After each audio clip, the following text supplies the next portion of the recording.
नमस्कार दोस्तों, स्वागत करता हूं मैं आप सभी का एक बार फिर से आपके अपने इस यूट्यूब चैनल पर। आज की वीडियो दोस्तों बहुत ही महत्वपूर्ण है क्योंकि इस वीडियो में मैं आपको जेरोम ब्रूनर का संज्ञानात्मक विकास सिद्धांत समझाने जा रहा हूं। देखिए, ये जो सिद्धांत है मुख्य रूप से ये जीन पियाजे के बाद बहुत ही महत्वपूर्ण सिद्धांत माना जाता है संज्ञानात्मक विकास के क्षेत्र में। इसलिए जेरोम ब्रूनर की थ्योरी आपको ना बहुत देखने को मिलेगी, चाहे वो CTET, DSSB, KVS, UPTET, NEET, BPSC, कोई भी एग्जाम हो, आपको जेरोम ब्रूनर का एक क्वेश्चन तो सीडीपी में जरूर देखने को मिलेगा। मुख्य रूप से क्या है कि इन्होंने तीन महत्वपूर्ण चरणों की बात की थी और बताया था कि इन तीनों चरणों में ही बच्चे जो होते हैं अपना संज्ञानात्मक विकास करते हैं। और जब भी परीक्षा में प्रश्न पूछा जाता है तो इसी प्रकार से पूछा जाता है, इन तीन चरणों के संदर्भ में ही प्रश्न होते हैं। और वहां पर क्या होता है कि अक्सर बच्चे गलत कर देते हैं। ठीक है, तो मैं उम्मीद है कि इस वीडियो को देखने के बाद आप ना ये कन्फ्यूजन कभी नहीं रखेंगे, क्योंकि मैं इसमें कोशिश करूंगा कि जितना बेहतर और आसान तरीके से हो सके इस कंसेप्ट को आपको समझा पाऊँ। इतना ही नहीं, मैं आपको इस लेक्चर की फ्री पीडीएफ भी अपने टेलीग्राम चैनल पर दे दूंगा, बस आपको डिस्क्रिप्शन बॉक्स में जा करके टेलीग्राम चैनल को ज्वाइन कर लेना है। चलिए वीडियो की शुरुआत करते हैं। अगर हम बात करें जेरोम ब्रूनर की, तो इन्होंने संज्ञानात्मक विकास का सिद्धांत दिया था। संज्ञानात्मक विकास का सिद्धांत जीन पियाजे ने भी दिया था, बट जीन पियाजे और जेरोम ब्रूनर के सिद्धांत में काफ़ी फर्क है। ठीक है, इन्होंने मुख्य रूप से तीन ही चरण बताए थे कि भाई तीन स्टेजेस होते हैं, इन तीन स्टेजेस में ही बच्चे अपना संज्ञानात्मक विकास करते हैं। और मुख्य रूप से जो तीन चरण है अभी हम आगे थोड़ा डिस्कस भी करेंगे, बट उससे पहले कुछ चीज़ें हैं जो मैं आपको बताना चाहूँगा। जैसे कि एक बात दो बात याद रख लीजिएगा, एग्जाम में इनसे भी एक दो नंबर का क्वेश्चन फंस जाता है। जैसे कि जेरोम ब्रूनर जो थे वो एक प्रसिद्ध अमेरिकी मनोवैज्ञानिक थे, अमेरिका के थे रहने वाले, ये आपको पता होना चाहिए। इन्होंने संज्ञानात्मक और खोज परख यानी कि डिस्कवरी शिक्षण के क्षेत्र में महत्वपूर्ण योगदान दिया था। इनके द्वारा डिस्कवरी लर्निंग भी इन्हीं के द्वारा दी गई थी। तो इस पर अगर क्वेश्चन आ जाए, डिस्कवरी लर्निंग कह लीजिए या हिंदी में खोज परख अधिगम कह लीजिए, ये इन्होंने ही दिया था, तो ये आपको पता होना चाहिए था। जो इनकी मुख्य विचारधारा थी वो ये थी कि ये मानते थे कि बच्चे अपने अनुभव और वातावरण के आधार पर ज्ञान का निर्माण स्वयं करते हैं। ठीक है, इन्होंने क्या कहा था कि बच्चे ज्ञान का निर्माण स्वयं करते हैं। काफ़ी हद तक जीन पियाजे की तरह ये भी कंस्ट्रक्टिविस्ट थे। ये कहते थे कि बच्चे भाई ज्ञान का निर्माण करते हैं। अगर हम देखें पारंपरिक रूप से क्या होता था कि एक शिक्षक जो होते थे वो मुख्य रूप से ज्ञान बस दे देते थे बच्चों को, है ना, भाई आए क्लास में और जो भी इंफॉर्मेशन है वो दी और चले गए। अब वो बच्चों तक पहुंची, बच्चे ने उसको ठीक से प्रोसेस किया नहीं किया, ये चीज़ों पर ध्यान नहीं दिया जाता था, क्योंकि उस वक्त चीज़ें चाइल्ड सेंटर्ड नहीं हुआ करती थी ना, टीचर सेंटर्ड होती थी। लेकिन आज के समय में चीज़ें क्या है, चाइल्ड सेंटर्ड है, बाल केंद्रित हैं। तो अब जो ये इनकी विचारधारा है वो यही कहती है कि बच्चे अपने अनुभव और वातावरण के आधार पर ज्ञान का निर्माण स्वयं करते हैं। ठीक है, ऐसा नहीं कि वो सिर्फ निष्क्रिय होकर के शिक्षकों की बात सुनेंगे, नहीं, वो सक्रिय होकर के चीज़ों को सीखते हैं और ज्ञान का निर्माण करते हैं। आगे हम बात करते हैं, जो तीन महत्वपूर्ण चरण मैं बता रहा हूँ इसमें सबसे पहला जो है वो है सक्रियता। सक्रियता को इंग्लिश में इनएक्टिव कहा जाता है। इंग्लिश वर्ड जरूर याद करिएगा, हिंदी बेशक आपको याद हो ना हो, मैं आपको समझा तो हिंदी में ही रहा हूँ, लेकिन टेक्निकल टर्म्स हो सके तो इंग्लिश में याद कर लीजिएगा।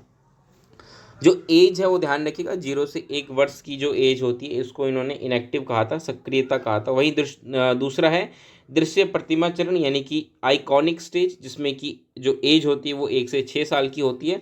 और जो तीसरा है वो है प्रतीकात्मक यानी कि सिंबॉलिक स्टेज, जिसकी एज जो होती है 7 साल या उससे अधिक होती है। ठीक है, अगर हम बात करें सबसे पहले चरण की, जो कि है सक्रियता यानी कि इनएक्टिव स्टेज, तो इसमें मुख्य रूप से क्या होता है इसको समझने की कोशिश करिए। इसमें जो बच्चा होता है ना, वो चीज़ों को शारीरिक गतिविधियों के माध्यम से समझता है या सीखता है। आपने देखा होगा छोटे बच्चे अक्सर क्या करते हैं, बहुत सारी चीज़ों के साथ खेलते हैं। उनके आसपास उनको जो भी दिखेगा उनको हाथ में उठा लेंगे और खेलेंगे, चाहे खिलौने को पकड़ना हो, चम्मच से खाना हो, दरवाज़ा खोलना, ये सब चीज़ें बच्चे करते रहते हैं। और इन सबको करने में बच्चे अपने शरीर का उपयोग करते हैं, मतलब हाथों का, पैरों का, इन सब का उपयोग करके वो चीज़ों को कर रहे होते हैं। और वो इतना ही नहीं, वो सीख भी रहे होते हैं। उनकी बुद्धि जो है ना वो धीरे धीरे मिच्योर हो रही होती है, उनका संज्ञानात्मक विकास हो रहा होता है। भाषा तो बोलते ही नहीं, जो भाषा एक साधन होगा या आप बच्चों को कुछ बोलें और वो आपकी बात समझ जाएंगे, ऐसा नहीं होता। तो शुरुआत में बच्चे सिर्फ अपने हाथों से, अपनी इंद्रियों से ही सीखते हैं, जिसको हम कह सकते हैं मोटर एक्टिविटीज़, शारीरिक गतिविधियों के थ्रू ही बच्चे जो होते हैं शुरुआत में सीखते हैं। इनएक्टिव स्टेज में यही होता है, यही इसकी मुख्य विशेषता है। अब इनएक्टिव मतलब एक्टिव से याद कर लीजिए, कुछ कुछ आप समझ पा रहे होंगे ना। एक्टिव मतलब सक्रिय रहना। एक्टिव कैसे रहते हैं जब हम फिजिकल एक्टिविटीज़ करते हैं, तो वही छोटे बच्चे फिजिकल एक्टिविटी ज़्यादा करते हैं, अपने शरीर के द्वारा, हाथ पैर के द्वारा आसपास की चीज़ों को समझते हैं। अगला है दृश्य प्रतिमा यानी कि आइकॉनिक स्टेज। अब यहाँ पे बच्चे का कंसेप्ट फॉर्मेशन होना स्टार्ट होता है। बच्चे हर चीज़ को लेकर अपने दिमाग में कंसेप्ट बनाना शुरू करते हैं और ये कंसेप्ट अक्सर क्या होता है कि बच्चे इमेज के रूप में बनाते हैं शुरुआत में। देखिए जीन पियाजे की अगर आप बात करेंगे तो उन्होंने भी ये बात कही थी कि बच्चे अपने दिमाग में कंसेप्ट फॉर्मेशन करते हैं, वो इमेज के रूप में करते हैं और दूसरा सिंबल्स के रूप में करते हैं। बट ब्रूनर ने इन दोनों को अलग अलग बताया। देखिए ब्रूनर कहते हैं कि भाई पहला आइकॉनिक स्टेज होता है यानी कि दृश्य प्रतिमा, जिसमें बच्चे अपने दिमाग में उसकी छाप बनाना शुरू कर देते हैं। उदाहरण के लिए अगर बच्चा कुत्ते को देखता है, कुत्ते की तस्वीर देखता है, तो हो सकता है कि बच्चा कुत्ता बोलना इतनी जल्दी ना सीखे, या हो सकता है कि कुत्ता अगर कहीं लिखा हुआ दिख जाए तो वो उसको ना समझ में आए, लेकिन कुत्ता अगर उसको दिख जाए सचमुच का तो उस कुत्ते की तस्वीर उसके दिमाग में छप जाएगी। ये उसका तरीका होता है सीखने का। ठीक है, हर एक चीज़ की वो क्या करता है, अपने मन में दृश्य बना लेता है, दृश्य प्रतिमा बना लेता है, उसकी एक छवि बना लेता है और उसके द्वारा वो अपनी अनुभूतियों की अभिव्यक्ति करता है। देखिए अगर मैं थोड़ा सा आपको इससे हटके समझाने की कोशिश करूं, जैसा कि जीन पियाजे कहते हैं कि, क्योंकि मैंने अभी आपको बताया ना जीन पियाजे भी ये बातें कहते हैं, अगर आप देखेंगे तो जीन पियाजे एक कंसेप्ट देते हैं, वो होता है सिंबॉलिक थॉट का। हिंदी में उसको कहते हैं प्रतीकात्मक सोच का। और प्रतीकात्मक सोच में क्या होता है कि बच्चे अक्सर क्या करते हैं, सिंबॉलिकली चीज़ों को एक्ट करते हैं। मतलब फॉर एग्जाम्पल अगर मान के चलिए कि बच्चा लकड़ी के किसी टुकड़े के साथ खेल रहा है, तो हो सकता है कि वो उसके साथ ऐसे खेले जैसे किसी कार के साथ खेल रहा हो, या माचिस के डिब्बियों को मिला करके वो एक रेलगाड़ी बना दे। ऐसा क्यों करता है बच्चा, क्योंकि रेलगाड़ी की तस्वीर उसके दिमाग में छपी हुई है और माचिस की डिब्बियों को मिला मिला के वो उसने रेलगाड़ी बना दी, है ना। लकड़ी के बॉक्स से वो ऐसे खेल रहा है जैसे उसकी कार हो। तो क्यों खेल रहा है वो ऐसे, क्योंकि उसके दिमाग में कार की तस्वीर छपी हुई है।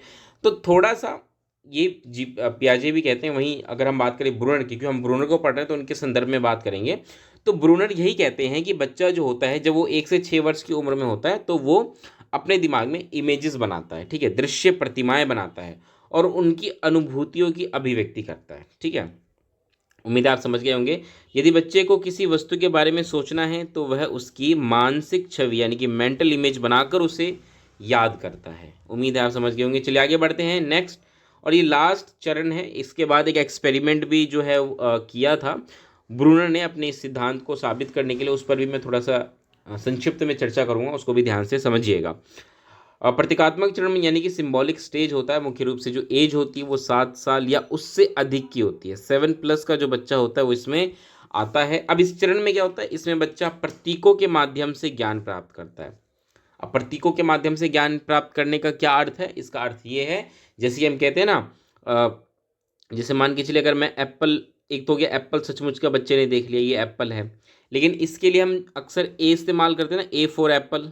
बच्चों को हम पढ़ाते भी हैं ए फॉर एप्पल, तो हम ए जो है ए इसका प्रयोग कर रहे हैं एप्पल के लिए। तो ए एक सिंबल है और बच्चा क्या करता है, इसी सिंबल्स के माध्यम से ज्ञान प्राप्त करता है। अब बच्चा क्योंकि बड़ा है, 7 साल का बच्चा, अच्छे से देखेंगे आप भाषा का निर्माण कर लेता है और वो किसी भी चीज़ को जानने समझने के लिए उसको अपने दिमाग में एक भाषा के रूप में संजो के रखता है। ठीक है, भाषा के रूप में संजो के रखता है। पहले तो वो इमेज के रूप में रखता था, लेकिन अब वो भाषा के रूप में संजो के रखता है। अभी हम समझेंगे भी कैसे। अभी आप जब एक्सपेरिमेंट जब पढ़ेंगे ना तो आपको चीज़ें बहुत बेहतर तरीके से समझ में आएंगी। भाषा, शब्द, संख्याएं, गणितीय संकेत इस चरण में सीखने के मुख्य साधन होते हैं। बालक भाषा के द्वारा अपनी अनुभूतियों की अभिव्यक्ति करता है। मुख्य रूप से अगर मैं आपको तीनों में शॉर्ट में समझाना चाहूँ फ़र्क, तो इसमें बच्चा क्या करता है, इसमें बच्चा एक्टिविटी करता है या कह लीजिए फिजिकल शारीरिक क्रियाएं बहुत करता है इस वाले में। वही अगर हम बात करें दृश्य प्रतिमा में, तो बच्चा क्या करता है, चित्र के माध्यम से चीज़ों को अपने दिमाग में बिठाता है। और प्रतीकात्मक में क्या होता है कि भाषा का इस्तेमाल करता है। ठीक है, अगर आप ये 3 शब्द भी इस्तेमाल याद रख लेंगे ना, आपकी थ्योरी कंप्लीट है, आपको चीज़ें समझ में आ जाएंगी। चलिए वापस से आते हैं, कहते हैं प्रतीकात्मक चरण हम समझ चुके हैं। अब एक एक्सपेरिमेंट थोड़ा सा मैं आपको समझाऊंगा, छोटा सा ही है, ध्यान से समझिएगा। जेरोम ब्रूनर ने किया था ये बच्चों पे, और बच्चे भी अलग अलग एज ग्रुप के थे, मुख्य रूप से 4 साल, 5 साल, 6 साल, 7 साल, 8 साल, इन एज ग्रुप के बच्चों को उन्होंने लिया था और उन पर ये एक्सपेरिमेंट किया था। एक्सपेरिमेंट 2 चरणों में हुआ था। पहले चरण में क्या था कि ये एक मैट्रिक्स है, मैट्रिक्स है 3/3 का। 3/3 मतलब यहाँ पे 3 गिलास कुछ इस प्रकार से, 3 गिलास इस प्रकार से रखे गए हैं। तो टोटल मिला करके 9 गिलास हो गए। अब ध्यान से सुनिए, ये गिलास कोई साधारण गिलास नहीं है और इनकी जो व्यवस्था है वो भी थोड़ी सी समझने वाली है। पहले चरण में क्या होता है, ध्यान से समझिएगा कि जो सबसे आगे की लाइन में जो रखे हुए हैं गिलास, आप देखेंगे कि ये हाइट में सबसे कम है ना, यानी कि सबसे कम हाइट वाले गिलास सबसे आगे रख दिए, उसके पीछे उससे ज़्यादा ऊंचे गिलास और सबसे आखिर में ऊंची हाइट, मतलब सबसे ऊंची हाइट वाले, मतलब सबसे ज़्यादा लंबाई वाले गिलास सबसे पीछे रखे गए। उम्मीद आप समझ गए होंगे। इसके साथ साथ एक चीज़ और है इसमें, अगर आपने देखा तो आगे से पीछे तो ये लंबाई के अनुसार खड़े हैं, रखे गए हैं। सबसे कम मतलब सबसे छोटे आगे, उससे बड़े बीच में और सबसे बड़े आखिर में। इसके साथ साथ एक व्यवस्था और है, वो है चौड़ाई की। सबसे कम चौड़े गिलास लेफ्ट साइड, उसके बाद उससे ज़्यादा बीच में और उसके बाद सबसे ज़्यादा चौड़े राइट साइड रखे गए हैं। ये कुछ इस प्रकार से व्यवस्था आप समझ पा रहे होंगे। चौड़ाई का भी फर्क आपको देखने को मिलेगा लेफ्ट टू राइट। ठीक है। अब इन सभी एज ग्रुप के बच्चों को जो मैंने अभी आपको बताया, 4, 5, 6, 7, 8, इन सबको ये गिलास दिखाया गया, बच्चों ने अच्छे से उसको देख लिया, थोड़ा सा समय दिया गया 5-10 मिनट का कि देख लो, देख लिया। अब क्या किया गया कि इस व्यवस्था को बिगाड़ दिया गया। बच्चों से कहा अभी अभी आपको जो हमने मैट्रिक्स दिखाया था उसमें जिस प्रकार से गिलास रखे गए थे, आपको वापस से इन गिलासों को उसी प्रकार से संजो कर रखना है। अब जो बच्चे थे उन्होंने क्या किया कि ये जो पहला चरण था इसमें सभी बच्चों ने लगभग लगभग इस गिलास को इस प्रकार से व्यवस्थित कर दिया जैसे ये पहले से था। 4, 5, 6, 7, 8 लगभग लगभग, मतलब 7, 8 के तो सभी बच्चों ने कर दिया, 4, 5 के भी मैक्सिमम बच्चों ने कर दिया, 6, 7 के भी सब ने कर दिया, ये कर दिया। अब होता क्या, ये तो पहला चरण था। अब दूसरा चरण आता है, ध्यान से सुनिए। दूसरे चरण में क्या होता है, दूसरे चरण में फिर से इस गिलास की व्यवस्था को बच्चों को फिर से दिखाया जाता है, उन सभी एज ग्रुप के बच्चों को, लेकिन इस व्यवस्था में कुछ परिवर्तन कर दिया जाता है। परिवर्तन क्या किया जाता है, ध्यान से सुनिएगा। जो सबसे अधिक चौड़े वाली गिलास की लाइन है ना, ये वाली, इसको लेफ्ट साइड मूव कर दिया जाता है और जो सबसे कम चौड़े वाले गिलास की लाइन है उसको राइट साइड मूव कर दिया जाता है। बस इतना चेंज करके वापस से इस गिलास को बच्चों के सामने रखा जाता है और सभी एज ग्रुप के बच्चों से कहा जाता है फिर से देखो। देखने के बाद वापस से इसको बिगाड़ के कहा जाता है बच्चों से कि इसको बनाओ। आप यकीन नहीं मानेंगे कि 4 से 5 साल के बच्चे इसको नहीं कर पाए। 4 से 5 साल का कोई भी बच्चा दोबारा इसको नहीं कर पाया दूसरे चरण में। वहीं 6 साल के बच्चे कुछ कर पाए, 7-8 साल के, मैक्सिमम 8 साल के लगभग लगभग सभी बच्चे इस एक्टिविटी को दूसरे स्टेज में भी कर पाए।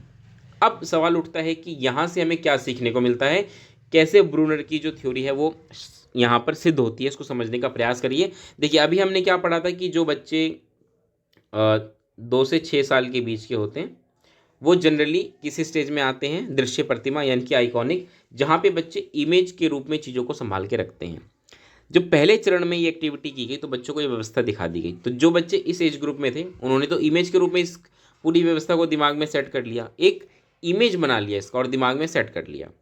और जब बच्चों को वापस से कहा गया कि बनाओ, तो इस एज के ग्रुप के बच्चों ने सभी ने बना दिया।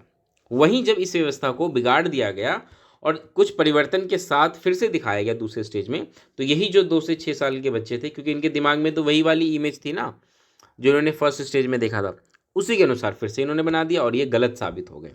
वहीं जो 7-8 साल के बच्चे थे वो क्यों कर पाए, क्योंकि अभी आपने पढ़ा कि 7 साल से ऊपर के बच्चे किस में आ जाते हैं, सिंबॉलिक में आ जाते हैं और वो किसका इस्तेमाल करने लगते हैं, भाषा का। उन बच्चों ने इस व्यवस्था को समझने के लिए भाषा का इस्तेमाल किया, इस पूरी व्यवस्था को समझने के लिए भाषा का इस्तेमाल किया। उन्होंने सिंबल के रूप में इसको दिमाग में नहीं रखा, सॉरी, इमेज के रूप में दिमाग में नहीं रखा, बल्कि भाषा के रूप में इसको समझने की कोशिश की। और भाषा के रूप में कैसे, बिल्कुल जैसे मैं अभी आपको समझा रहा हूँ, बिल्कुल वैसे ही बच्चों ने इस चीज़ को अपने दिमाग में बिठाया। और वो ये था कि बच्चों ने अपने दिमाग में ये बात रखी कि सबसे कम चौड़े गिलासों को लेफ्ट साइड, सबसे अधिक चौड़े गिलासों को राइट साइड रखा गया। ये बच्चे ऑब्जर्व करके दिमाग में भाषा के रूप में इस नियम को उन्होंने बना लिया। बच्चों ने नियम ये तभी बनाए जब उनको भाषा का ज्ञान था, भाषा वो सीख पा रहे थे। ठीक है, तो यहाँ पे ये 7-8 साल के बच्चे इस प्रकार से दिमाग में बात को रख रहे थे। और जब ये व्यवस्था बिगाड़ के दिखा दी गई ना, तो बच्चों ने तुरंत पकड़ लिया, 7-8 साल के बच्चों ने, कि शुरुआत में तो कम चौड़े गिलास आने थे, ये अधिक चौड़े गिलास रख दिए गए और आखिर में सबसे अधिक चौड़े आने थे यानी कम चौड़े रख दिए गए।